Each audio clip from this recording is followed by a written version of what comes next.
नमस्कार मंडळी. आजच्या या खास विश्लेषणामध्ये तुमचं स्वागत आहे. इलेक्ट्रॉनिक्स इंजिनिअरिंगची पदवी हातात पडल्यानंतर पुढे काय, हा प्रश्न आपल्यापैकी अनेकांना पडतो. तसं पाहिलं तर इंजिनिअरिंगनंतर अनेक उत्तम संधी वाट पाहत असतात. पण आज आपण सरकारी क्षेत्रातील अशा जबरदस्त नोकऱ्यांवर फोकस करणार आहोत, ज्या केवळ सुरक्षितता देत नाहीत तर एक स्वप्नवत करिअर ग्राफ देखील देतात. चला तर मग या प्रतिष्ठित नोकऱ्यांचं स्वरूप नेमकं कसं असतं हे आज आपण सविस्तर समजून घेऊया. सुरुवात करूया एका साध्या पण अत्यंत महत्वाच्या विचाराने. खूप चांगला पगार, भक्कम स्थिरता आणि प्रचंड प्रतिष्ठा. खरं सांगा, महत्वाकांक्षी उमेदवारांना फक्त एक 9 ते 5 ची सामान्य नोकरी नको असते, बरोबर? सरकारी क्षेत्रात प्रवेश करताना या तिन्ही गोष्टींचा अचूक सुवर्णमध्य साधण्याची अनेकांची इच्छा असते. खाजगी क्षेत्रातील अस्थिरता टाळून उच्च जीवनमान आणि समाजात मिळणारा सन्मान या नोकऱ्यांमधनं कसा मिळतो हे पाहणं खरंच खूप रंजक आहे. आजच्या या विश्लेषणामध्ये आपण नेमके कोणते टप्पे पाहणार आहोत ते पटकन बघून घेऊया. आपण सुरुवात करू टॉप सरकारी नोकऱ्यांच्या परिचयाने. त्यानंतर इस्रो आणि DRDO सारख्या संस्था.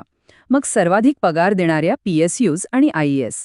त्यापाठोपाठ डिफेन्स, BEL आणि रेल्वेमधील संधी पाहू.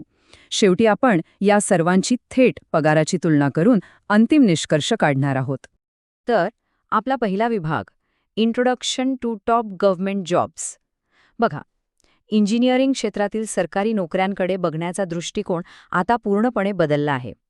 आजच्या काळात या नोकऱ्या केवळ सुरक्षित म्हणून ओळखल्या जात नाहीत, तर त्या उत्कृष्ट आर्थिक मोबदला आणि प्रचंड अधिकार देणाऱ्या पॉवरफुल पोझिशन्स बनल्या आहेत. आता वळूया आपल्या दुसऱ्या विभागाकडे, रिसर्च इन्स्टिट्यूट्स, इस्रो आणि DRDO. जी इंजिनियर्स देशासाठी अत्याधुनिक तंत्रज्ञान विकसित करण्याचं स्वप्न पाहतायत ना, त्यांच्यासाठी ही एक अत्यंत प्रेरणादायी आणि खऱ्या अर्थाने महत्वाकांक्षी अशी दुनिया आहे. कल्पना करा, तुम्ही थेट देशाच्या प्रगतीत आणि सुरक्षेत योगदान देत आहात. इथे सायंटिस्ट किंवा इंजिनियर SC या पदावर काम करण्याची थेट संधी मिळते. आणि हे काही सामान्य काम नाही हा. यात थेट सॅटेलाइट, रडार आणि मिसाईल सिस्टीम विकसित करण्यासारख्या भारी कामांचा समावेश असतो. यासाठी सुरुवातीचा पगार साधारणपणे 70,000 ते 90,000 रुपये प्रति महिना इतका असतो. त्यासोबतच मिळणाऱ्या उच्च सरकारी सुविधा आणि देशासाठी काम केल्यामुळे मिळणारी ती अफाट प्रतिष्ठा, बॉस, या फिलिंगची कशाशीच तुलना होऊ शकत नाही. आणि थांबा, हे फक्त सुरुवातीचे आकडे आहेत. जसा जसा तुमचा अनुभव वाढतो तसतशी आर्थिक प्रगती देखील वेगाने होते. 1.5 लाख रुपयांपेक्षा जास्त मिळणारा हा मासिक पगार स्पष्ट करतो की संशोधन आणि विकास क्षेत्रातील नोकऱ्या दीर्घकालीन आर्थिक वाढीसाठी देखील उत्तम पर्याय आहेत. आपला तिसरा विभाग आहे PSU आणि IES, जिथे मिळतो सर्वाधिक पगार. वैज्ञानिक संशोधनाच्या जगातून आता आपण अशा एका क्षेत्राकडे वळत आहोत, जे परिपूर्ण आर्थिक संपन्नता आणि सर्वोच्च अधिकाऱ्यांसाठी ओळखलं जातं. बऱ्याचदा आपल्याला वाटतं की सरकारी नोकरी म्हणजे कमी पगार आणि केवळ डेस्कवर बसून करायचे काम. पण हा जुना समज पूर्णपणे चुकीचा ठरतो जेव्हा आपण 12 ते 20 लाख रुपयांचं हे वार्षिक CTC पॅकेज पाहतो. गेट परीक्षेच्या माध्यमातून भेल, NTPC किंवा ONGC सारख्या कंपन्यांमध्ये ग्रॅज्युएट इंजिनियर ट्रेनी म्हणून रुजू झाल्यावर हा प्रचंड आर्थिक लाभ मिळू शकतो. हे खरंच डोळे दिपून टाकणारं आहे. इथे उमेदवारांपुढे 2 भक्कम आणि तितकेच भारी पर्याय तयार होतात. एकीकडे PSUs मधून मिळणारी अफाट संपत्ती आणि सुविधा आहेत, जिथे उत्कृष्ट पगार, भरपूर बोनस, वैद्यकीय सुविधा आणि PF मिळतो. तर दुसरीकडे आहे IES, म्हणजेच इंडियन इंजिनिअरिंग सर्व्हिसेसमधून मिळणारा अमर्याद अधिकार आणि रुबाब. UPSC परीक्षेद्वारे निवड झाल्यावर थेट क्लास 1 ऑफिसरचा दर्जा मिळतो. म्हणजे सरकारमध्ये थेट निर्णय घेण्याचे आणि मोठ्या प्रकल्पांचे नेतृत्व करण्याचे अधिकार. सुरुवातीला असिस्टंट एक्झिक्युटिव्ह इंजिनियर म्हणून सुरुवात करून थेट डायरेक्टर लेव्हलपर्यंत प्रमोशन मिळवण्याची संधी IES मध्ये असते. आता आपला चौथा विभाग, डिफेन्स, BEL आणि रेल्वे. चला, आता देशाच्या सुरक्षेसाठी आणि पायाभूत सुविधांसाठी महत्त्वाच्या असलेल्या क्षेत्रांकडे वळूया. खऱ्या अर्थाने देशाचं रक्षण करणारे आणि देशाची उभारणी करणारे अभियंते इथेच घडतात. भारतीय नौदल किंवा हवाई दलात टेक्निकल ऑफिसर म्हणून काम करणं ही खरंच खूप अभिमानाची गोष्ट आहे.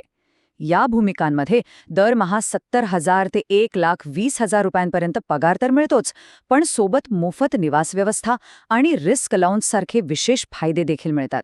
डिफेन्सच्या या थेट भूमिकेव्यतिरिक्त भारत इलेक्ट्रॉनिक्स लिमिटेड म्हणजेच BEL सारख्या कंपनीत डिफेन्ससाठी लागणाऱ्या रडार आणि कम्युनिकेशन सिस्टमवर काम करण्याचा शानदार पर्यायही असतो.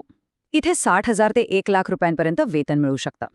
यासोबतच आपण भारतीय रेल्वेला कसे विसरू शकतो? हे एक अत्यंत स्थिर आणि देशाच्या अर्थव्यवस्थेचा कणा असलेलं क्षेत्र आहे. सिग्नल इंजिनियर आणि ज्युनियर इंजिनियर यांसारख्या महत्त्वाच्या भूमिकांसाठी येथे 50,000 ते 90,000 रुपयांपर्यंत पगार दिला जातो. रेल्वेचं जाळं देशभरात पसरलेलं असल्याने इथल्या नोकऱ्या नेहमीच भक्कम स्थिरता आणि सिक्युरिटी देतात. आता येतोय आपला 5वा आणि अत्यंत रंजक विभाग, डायरेक्ट सॅलरी कंपॅरिझन. आपण आतापर्यंत वेगवेगळ्या क्षेत्रांची माहिती घेतली, पण आता वेळ आली आहे ती या सर्व करिअर पर्यायांच्या थेट महामुकाबल्याची. तर आकडेवारीची ही थेट शर्यत एकदा नीट बघूया. सुरुवातीचा पगाराचा विचार केला तर PSU आणि IES ऑफिसर या भूमिका अगदी स्पष्टपणे आघाडीवर आहेत, जिथे सुरुवातच थेट 80,000 रुपयांपासून होते.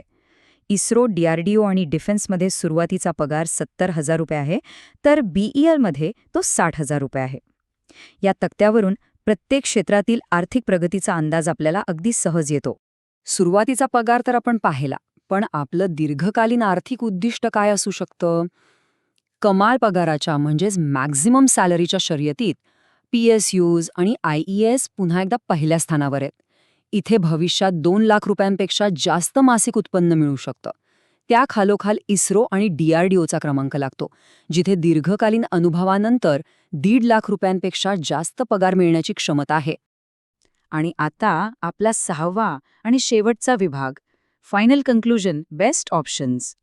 संपूर्ण आकडेवारी आणि प्रत्येक क्षेत्राचे फायदे पाहिल्यानंतर आता आपण या विश्लेषणाच्या अंतिम आणि सर्वात महत्त्वाच्या टप्प्यावर आलो आहोत. तर या संपूर्ण विश्लेषणाचं थोडक्यात सार काय आहे? जर तुमचं उद्दिष्ट फक्त आणि फक्त सर्वाधिक पगार हेच असेल, तर गेटद्वारे मिळणारे PSU मधील नोकऱ्या आणि UPSCद्वारे मिळणारी IESची नोकरी हे सर्वोत्तम पर्याय आहेत. जर देशासाठी थेट काम करण्याची आणि नाव कमावण्याची सर्वोच्च प्रतिष्ठा हवी असेल, तर इस्रो किंवा DRDOची निवड सारखं ठरते. आणि जर उत्कृष्ट पगार आणि जबरदस्त अधिकार यांचा एक परिपूर्ण बेस्ट कॉम्बो हवा असेल, तर IES किंवा PSU हा मार्ग तुमच्यासाठी आहे. या सखोल विश्लेषणानंतर जाता जाता स्वतःला एक अतिशय महत्त्वाचा प्रश्न नक्की विचारा. तुमचं करिअरचं अंतिम ध्येय फक्त सर्वात मोठा पगार मिळवणं हे असायला हवं, की अधिकार आणि देशाची सेवा यांचा योग्य समतोल साधणं हे असायला हवं? ह्या प्रश्नाचं उत्तर प्रत्येकाच्या वैयक्तिक महत्त्वाकांक्षेवर अवलंबून आहे. उपलब्ध असलेले हे सर्व मार्ग खूप काही देऊन जातात. फक्त गरज आहे ती स्वतःच्या ध्येयानुसार अचूक निवड करण्याची. मला आशा आहे की आजच्या या चर्चेतून तुम्हाला नक्कीच एक स्पष्ट दिशा मिळाली असेल.